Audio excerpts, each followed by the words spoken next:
Welcome once again. This is going to be part 2 in a 2-part video that I'm doing on some of my favorite movies to recommend to people. Let's not waste too much time. If you missed part 1, go ahead and check it out. I posted it just a few days on the channel. We're going to continue with 8 more recommendations of movies that I love recommending to people. Let's get started.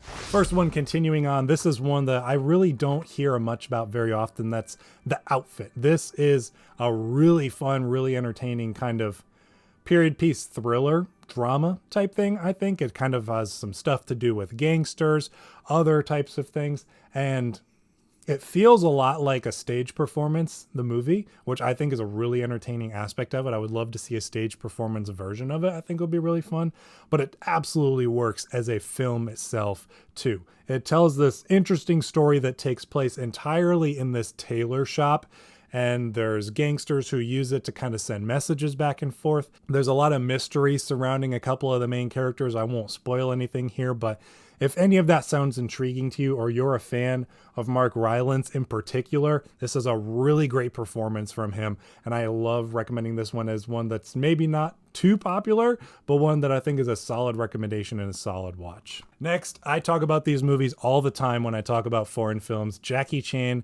in the Police Story movies. If you're a fan of anything Jackie Chan has done in the US and you have not delved into his foreign stuff from Hong Kong, where he originally started, this is a perfect starting point. The Police Story movies are thoroughly entertaining. The action is absolutely insane. So many injuries and risks of injuries and death took place while filming these movies. They're absolutely incredible. There's like 5 or 6 of them. This is the first 2 here. I'd say at least the first 3 come highly recommended by me, and then you can continue on the series as well after that. But definitely at least check out the first Police Story movies. They're absolutely insane.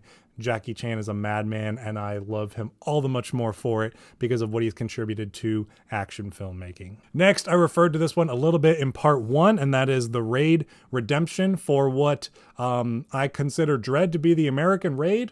This is the one that inspired it, I think, heavily, and it is just this very straightforward, balls-to-the-wall action movie. It is essentially following this SWAT team in Indonesia, I believe, as they're raiding this apartment building where this high-ranking gangster is on the top floor, and they're going in to arrest him, and they have to go floor to floor through all of his guys and his men and fight their way to the top. The action is some of the absolute most insane and best I have ever seen put to screen. This is a high adrenaline thrill ride that rarely lets up. If you have somehow not heard of the Raid movie and have not seen it, I can't recommend it enough as one of the highest recommendations from this or part 1 of this 2-part video series. So check out The Raid if you've not. It's one of my favorite movies to recommend action junkies who haven't delved into maybe foreign stuff, or maybe just haven't even seen this one.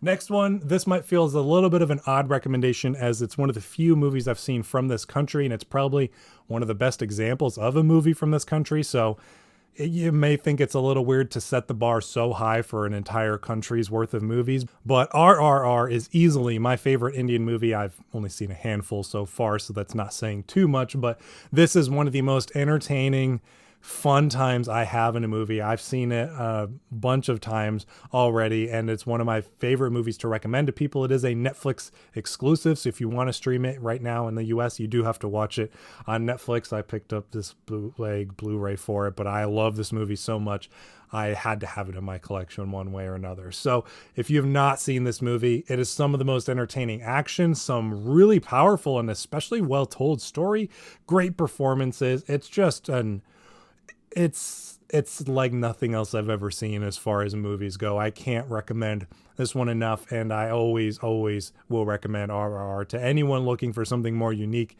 and different to watch. Next, another one of my favorites to recommend, and this one comes from a series of Japanese movies, and that is Rurouni Kenshin. This is the first one in the series. There's 5 movies in this series. These are some of my favorite samurai films. I absolutely love the anime that this one is based on as well, so that comes as a high recommendation. But anytime I'm recommending some foreign stuff to somebody, or maybe some samurai stuff in particular, a little more niche, but I always recommend this one, especially as an adaptation goes. This is one of the best adaptations from one, like an animated format to a live action for anime. I'm not a all-knowing anime person, but I've been getting into anime a lot over the past couple of years, and so this comes as a very high recommendation. I mean, it's got a very good story all throughout all of these movies, some of the best sword play I've ever seen, sword fights in movies, and it's all just thoroughly entertaining, thoroughly quality through and through for all of these movies. So Rurouni Kenshin, I'll never pass up an opportunity to talk about or recommend these movies to people. Next, we have a movie. This is from Australia, and this is called Tomorrow When the War Began. It's actually based on a book series from back in the 90s, which I actually need to go read sometime, because this movie tells a really good introductory story of kind of a invading country attacks Australia, and it's up to these teenagers to kind of turn to guerrilla warfare tactics to fight back and take back their hometown. It ends on a bit of a cliffhanger, and they never made any other movies in the series, which is a huge bummer because I really enjoyed this one. So, which is why I should go read the book so I actually know where the story goes afterwards. But this has been a movie that I recommend for a long time as just a underappreciated movie that I always get a lot of enjoyment out of. There's a good balance of action. There's some fun, more comedic moments to it at the same time. I enjoyed this one all the time growing up, so it's one that I definitely want to recommend. Next, we have another one that's probably pretty popular, but it's still one of my favorites to recommend, and that is Upgrade. This is one that is probably a little more overshadowed by the follow-up film to this one, The Invisible Man. It's not connected in any way aside from it being the same director, Leigh Whannell, but I absolutely love Upgrade. I think this is a really top-notch sci-fi action movie. If you're into sci-fi stuff, action stuff like Dread and whatnot, you definitely want to check this one out. It's very, brutal, gritty action, but also tells a really cool story. So if you are looking for something different as far as action movies go, I think this comes as a really good high recommendation. It's one I've always enjoyed showing to friends, and they always are like, wow, I can't believe I'd never even heard of that movie before. It's always an enjoyable one.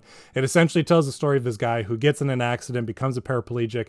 This scientist that he knows comes to him and is like, hey, I could put this chip in your neck that'll basically give you back use of your body. But there's an artificial intelligence angle at the same time. I won't spoil too much, but it's a really, really fun, really entertaining, awesome action movie.